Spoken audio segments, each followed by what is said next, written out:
You're listening to the Filmspotters podcast, the number one film podcast hosted by Tom and Isaac. A reminder that we are a non-profit podcast and any proceeds will go to charity. Enjoy the show.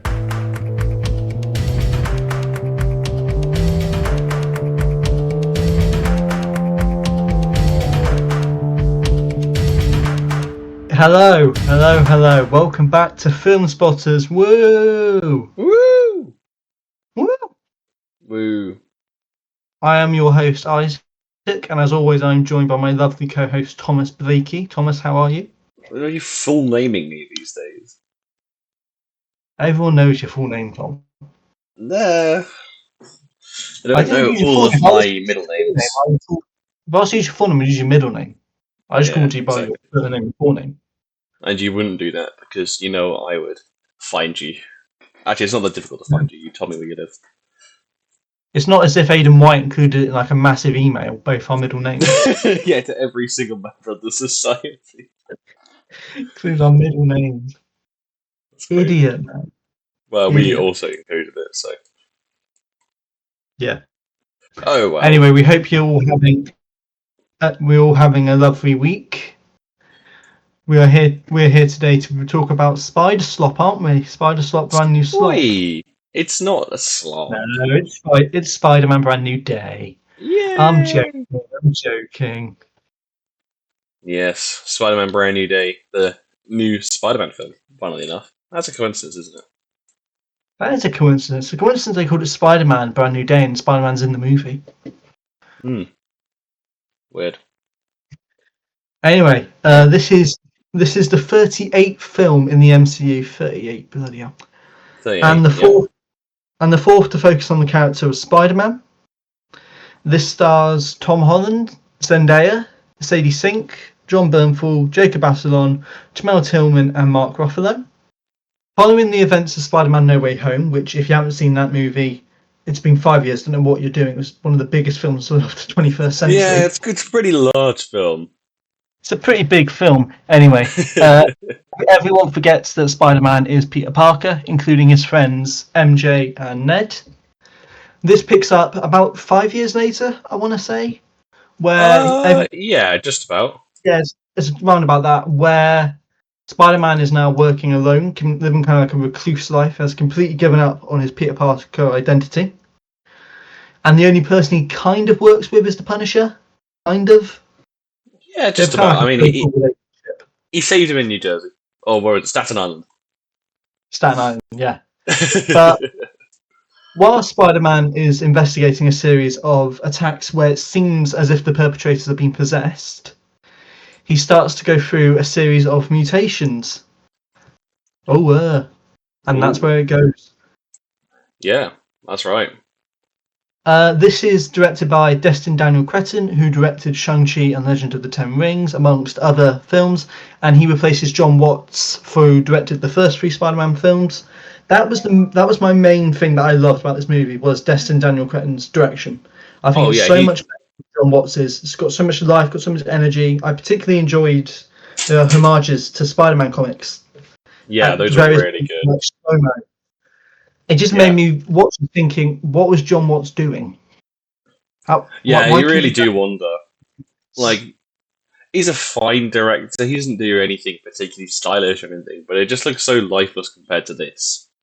No, you have to admit the main like good thing about those films were the screenplays. And the stories. Yeah. John Watts' direction was not everybody's brave. It really wasn't. And I think everyone kind of knew that. It sort of blended into what the MCU was at the time, and nobody really cared. Yeah. It was kind of like the yes man for Sony and Marvel to kind of do their stuff. Pretty much, and if that's what they needed at the time to actually keep these films going, then honestly, fine. Yeah. One thing I did notice when reading about this, a spoiler alert, by the way, Sadie Sink plays Jean Grey. If you haven't seen the film or been online in the last few days, Sadie Sink plays Jean Grey. That was actually Cretin's decision to include Jean Grey. That was his suggestion. That's something I was going to mention. Because I think that's something that you had an issue with, wasn't it? The inclusion of that. Yeah, I'll get onto that in a second. Okay. I think also the performances across the board range from fine to really, really good. I think Tom Holland, Zendaya, and John Bernthal are the standouts. Yeah, I would put Sadie Sink in there personally, but I thought she was okay. I didn't think she was amazing, but I thought she was okay. okay. Trust me, some of the things that I've seen people saying about her in this movie, that's one of the better things about her. Really? From some of the things I've heard, yeah. Well, I want to cover that later. But I did also particularly enjoy the chemistry between the Punisher and Spider-Man. I thought that was very, awesome. that was very good, very fun. Very weird after watching One Last Kill. To go from One Last Kill to this. It's like, is this even the same guy? Like, come on. Well, no, I like that they show his kind of comedic side, because he does have a bit of a comedic side. Oh, yeah, absolutely. But it's like, I like how like he's just charging all over the city. It's like, oh, you've got this woman who you got to defeat. Oh, let's kill her. I do think there was kind of a missed opportunity there, because he's of course got post-traumatic stress disorder. Jean Grey can go in people's mind. Why couldn't we see a bit of Punisher's mind? Yeah, I guess. I mean, you know, I don't know. It's a long enough film already, in my opinion. I know, but you could have gone in. You could have gone into his character in a little bit more detail. Oh yeah, but I think she does mention it at one point, doesn't she? Yeah, but that's kind of relying on. Yeah, you've seen the Punisher show. You've seen Daredevil. You know what she's talking about. Well, I haven't seen either of them, and I kind of got it. So, yeah. Thomas, is there anything else you want to add on the positive side? On the positive side, I mean, I've got quite a lot on the positive side. I mean, mostly how it looks. Yeah, like how it looks as a film. I think it looks. I mean, compared to the rest of the Marvel films, really well coloured and lit, and like visually really interesting. And especially the swinging. Well, maybe not the swinging sequences as much. There's a couple of dodgy shots. But like in the there was nothing that really like stuck out to me. There was one. Oh, I can't remember which one it was, but there was one where I was like, okay, this is clearly one they haven't put as much effort into, but it's not an emphasized shot. It's just sort of like a little swinging bit, which isn't really important. So I'm not bothered about that particularly. I'm more talking about like the comic book panel looking stuff, which is mostly done practically, which is pretty impressive. And also like the tank bit was great. Looked great. The ending I thought looked really good. Lots of the bits when he's like discovering his new mutated side, I thought looked really cool with like how that's all done. And honestly, the opening like scene with Wolf Like Me is just honestly just absolute Spider-Man. That's just what you want from Spider-Man in the first 10 minutes of the film. It's awesome. It reminds me of stuff they do in Spider-Verse in a way. It looks awesome, and I can't get enough of that opening bit. But also, the rest of the film is just, in my opinion, really great. Like you were saying earlier about Jean Grey, how because it's like it's not something you've discussed yet, but because of how she's sort of a separate part of this, how it's like shouldn't be included in this film. No, not shouldn't be included, but it's a mandate for the rest of the universe. I disagree with that, but I think we can talk about that later. Yeah, I really like the Punisher as well. I think he's really cool. And as much as I could take or leave Zendaya, I think that the MJ and that stuff is very necessary, especially compared to where the last film let off, thematically. So continuing that on, sort of stop, punishing yourself for whatever happened, essentially. But I thought it was really good. I mean, the action's pretty good. I don't think it's as good as Shang-Chi. I don't think it's just like a standout scene. But it's pretty good in general. And I really like the Hulk stuff because I've been reading a lot of stuff about the power scaling of the Hulk, and if they go in a certain direction, I think it could be very interesting in the future. That's most of I think that's most of my positives, to be honest. There's obviously some stuff which I don't like, but I think you have more that you dislike. I wouldn't. Again, it's not dislike. I just didn't care for it. It's not disliking anything. I didn't dislike the film. I just didn't really care for it. That's fair, I guess. I'm gonna briefly touch on the Hulk. I did not Yeah, like his inclusion in this movie. I think he was very much didn't. underused. I think they turned him from a character to nothing more than just a plot point to lead to an action scene. And I think Mark Ruffalo feels the same way, given how he has done no press for this, has not talked about it.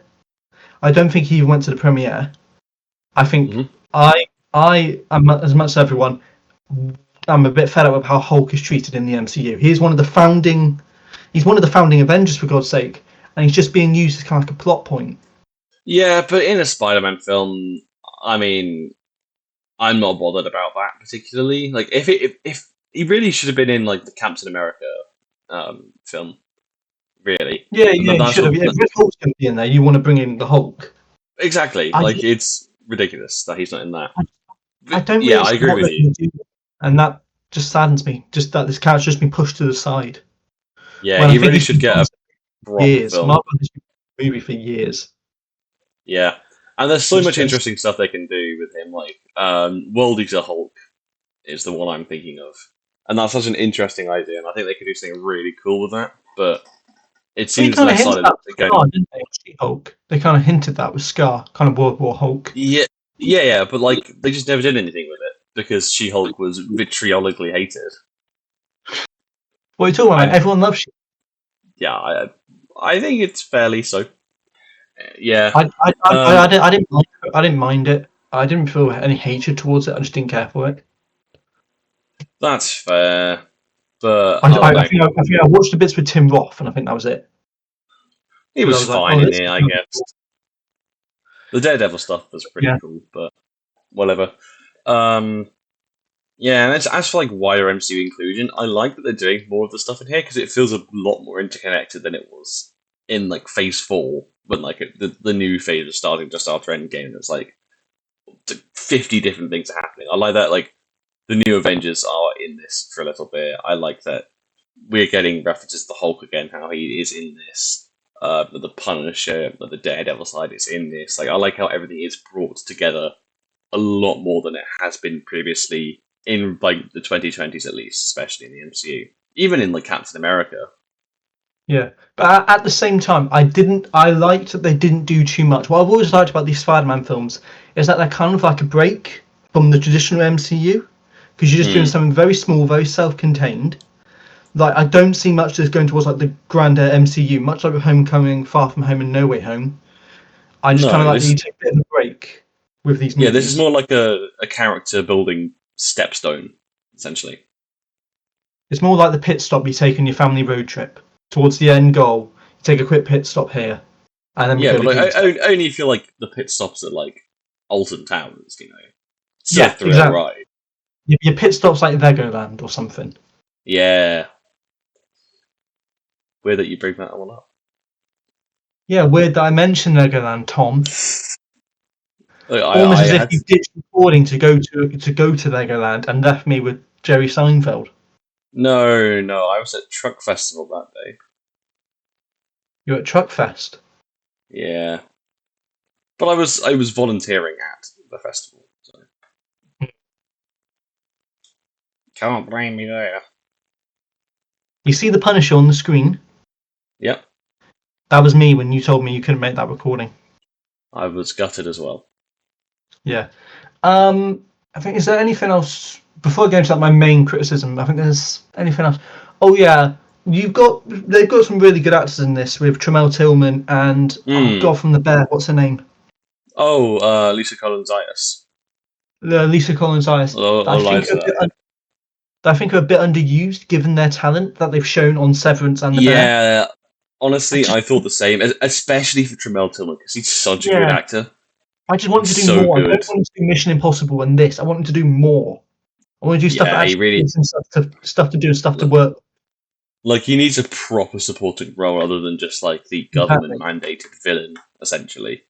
He's doing the next Like, I mean, Lin-Manuel Miranda film. This that should be good. He's doing Onstat. okay, well that's something. Yeah, and I think he's going to be in the Johnny Depp Scrooge film and the Mahershala Ali Uh, film that's coming out soon. the Johnny Depp Scrooge film. That God. could be. I'm covering. I'll cover that. I'll cover that one. Oh, I'll please take that. do. I don't want to watch it. But it's from the man who made the Mad Hatter, bro. It's from the man who made the Mad Hatter. It's from Ty West, who made X. Advertise it as that. No, it's just the fact. It's just the fact they said from the genius who brought you the Mad Hatter. That's in the Yeah, trailer. The I can't Mad. believe it's like that. God. Oh well, Tramel Tillman needs a proper supporting role, something which can get him Oscar nominated, not this Yeah, crap. Anyway, yeah. Put him in the next Martin it, McDonagh movie. That'll get him an Oscar. Put him in the next Martin well, there McDonagh. we go. I mean, honestly, I would be down for it. But it's like he's the government mandated villain. You take a look at this, and you take a look at Colin Firth in Disclosure Day, and it's like night and day. Yeah, because Colin Firth's actually trying and actually trying to work. Exactly. Given. Well, he didn't have the thing is, Jamel Tillman does not have anything to do here, Yeah, and honestly, neither. why couldn't they have made I him mean, William Stryker? If you've got Jean Grey, why can't you just make him Stryker from the X-Men films? that's true. We haven't got a striker yet, but I guess that'll come in the X-Men film, which is coming later down the line. But then he could have been Stryker in the X-Men film. Oh See, well. they should have let me and you in that writing room. We should have been in the writing room. They really should have. Yeah. But right. All right. Well, do you want to get to your main gripes? I think my main criticism with this, and I think the main criticism we've seen our friends have with this, is with the mutation stuff. That mutation stuff in the second act is brilliant. I love it. I think it's by far the best part of the film. It's really interesting. In good connections with puberty as well, which is what these films have always been about. Yeah. Is especially this one growing into adulthood, essentially. Yeah, it's exactly. I think it's really interesting and got some really good stuff. That Scorpion fight is exceptional. I love the Scorpion fight. When he suddenly just snaps and almost kills him. It reminds me of. Have you ever read Superior Spider-Man? I haven't read any of the comics. I can't lie. Superior Spider-Man. Doc Ock puts his brain into Spider-Man's body, possesses him. Right. There is a fight between him and Scorpion where he doesn't realize Spider-Man's strength and just punches his jaw clean off. Oh. Because he doesn't realize how much he's been holding back. And it reminded me of that because it's such a good panel. Just with the jaw clean off. Right. But yeah, it really reminds you of that this man has so much power and he's holding back. With great power comes great responsibility. I mean, really, definitely. I mean, that's what they touch on in the end, really. Yeah, but then it kind of stops. It stops to go do the Jean Grey thing, and then it's so easily resolved. It's like, well, no, I want it more than just a thing on the back of a neck. I want more with this. I want to see him keep struggling with it, fight his urges, and it's just kind of to stop that, to go do Jean Grey stuff I didn't really care for, especially when compared to this mutation stuff, which is what they've been hyping up. Yeah, that's true. It's a bit of a letdown, bit of a cop-out. I don't know. I'm not too bothered about that. I mean, it wasn't the thing I was personally most interested in. I can see how that would definitely be different if it was the thing you were most interested in. What were you most interested in? What were you most interested in? I don't know. I liked the mystery and I liked the relationship with the Punisher. Honestly, yeah, that was good. I'd like to see a Punisher Spider-Man movie, like a proper Punisher Spider-Man movie. Yeah, it's like whenever they were on screen, that was the bit I was probably loving the most. But I was definitely interested in the mutation stuff, and I liked how they do technically resolve it by the end. But yeah, I can see why you'd be annoyed with them dropping, essentially just having that chunk where we're just focusing on Jean, and then that's not really coming up as much.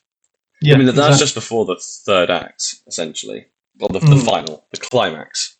Yeah. Which I do really like. I do really like the climax. Like, I think it's so thematic and it's such a Thunderbolts thingy. Like, in terms of how they deal with it at the end. Do you know what I mean? Yeah. I get what you mean. So I thought you were going to say something else. I thought you were going to keep going. That's fine. No, I do see that. I think the shots of the hand in the final act, that shot where he's jumping out in the hand fight, Yeah. I thought that was really cool. In regards to what you're saying with Thunderbolts, I don't really care for Thunderbolts. I think it's fine. Oh, I know you don't. I mean, I love it. I think it's the best MCU film since Endgame. What's my favourite MCU film since Endgame? Probably No Way Home. I'd have to say No Way Home. Damn. No, Guardians 3. My bad. Guardians 3. Okay. Changed my mind. I changed my mind. Oh, well, I want to change my answer to Guardians 3. I forgot about Guardians 3. That's kind of bad. Lock in. You can't take it. That's mine. Get your own. Okay, fine. I said Thunderbolts already. Well, I mean, this film is rated higher on IMDb. It's got an 8.2. Honestly, Like I think that, that's kind of crazy. that's mad. Yeah, Like, guys, look, calm down. it's a very good film. Not that good. Yeah, that's one of the things I 4.1. do want to touch. 4.1. Exactly, it's top 500 on there now. It's like, look, Why? it's not that good. Can we have a film that comes out without everyone being like, "Oh, this is the absolute best thing ever"? Like, come on, this is Spider-Man. You had a great time watching it. It's not 10 out of 10 because of it. And I'm really hoping that the hype just calm down a bit because it's not that good, but it is very I good. think it's higher than No Way Home. Definitely, easily. Oh, for God's sake, man. Stop. It's not that I mean, good. at least it's not better than the Spider-Verse films because I mean that would actually really annoy Yeah, me. I would actually be fuming if that happened. Have you seen everyone dropping their quote unquote Spider-Man rankings? I saw Variety Spider-Man ranking that pissed me off because they put Across the Spider-Verse at number 7. Yeah, exactly. It's like people are just doing it to wind you up by putting TASM 2 at number 1. No, come on. No. That's not. Do you want to? Yeah. Do you want to do your Spider? Do you have a Spider-Man ranking? Should we do that to end off the episode? To end it off? Should we do a Spider-Man ranking? Well, yeah, we can do. Yeah, okay. My Spider-Man ranking. So, how many are there in total? Is it 12? No, 3 Raimis, 2 Webb, 4 Holland, 2 Spider-Verse. 11. 11. 11. Yep. Okay, so last place is definitely TASM 2, and I think you agree with that. Yep. Tasman 2. Awful. Not a good film. Then probably. Oh my god, it's been so long. Maybe Spider-Man 3? Probably. I thought you loved that film. You and Ollie Lambert said you loved that film. I said it was good. I said it was Oh, that's great. how I remember. Then I'd probably have to say TASM. I still think it's a good film, but it's like, it's not the top. Then probably Homecoming and Far From Home, in that order. I like them Okay. both a lot, but they're not the top. Then probably that's where you put No Way Home as well. Then honestly, Spider-Man, then Brand New Day above that. Okay. This is my yep. favorite. My favorite, the Tom Holland ones. Then Spider-Man 2. Then, and with a huge jump up of Spider-Man 2, in my opinion. Across the Spider-Verse and Into the Spider-Verse. Yeah. Thank you for putting Into Spider-Verse first, not Across. Yeah, it's not better. I used to think Into is a Across was better. standalone No, it's version. No, Into's it's much definitely better. Into. I'm looking Right. forward to rewatching that one pretty soon. Yeah. No, we can't say, Tom. That's exclusive. No, I bought it on Blu-ray. Oh, good boy. He saved it. You're the one saying it. No, I haven't said anything. Yeah. Right. Okay, what's your ranking then? My ranking would be TASM 2. What? TASM. Yeah. Spider-Man 3. What? I thought you loved that film. I do not like that film. We even said in the podcast I don't like that film. I Then don't remember that episode. Then I would go Far From Home. Yeah. And then I go Brand New Day. Damn. No Way Homecoming. I think Homecoming's my favourite because I love the Vulture. That's my favourite Spider-Man villain. I just love Michael Keaton. I like actually seeing Peter Parker doing high school properly. And then I go Spider-Man 2, Spider-Man. Yep. And then I go Across and Into.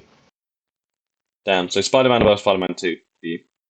Well, yeah, I prefer Spider-Man because it's got Willem Dafoe. Yeah, I guess so. I think Spider-Man 2 is just awesome. I watched all 3 of the Raimi films in one night with Caleb once, which is very cool.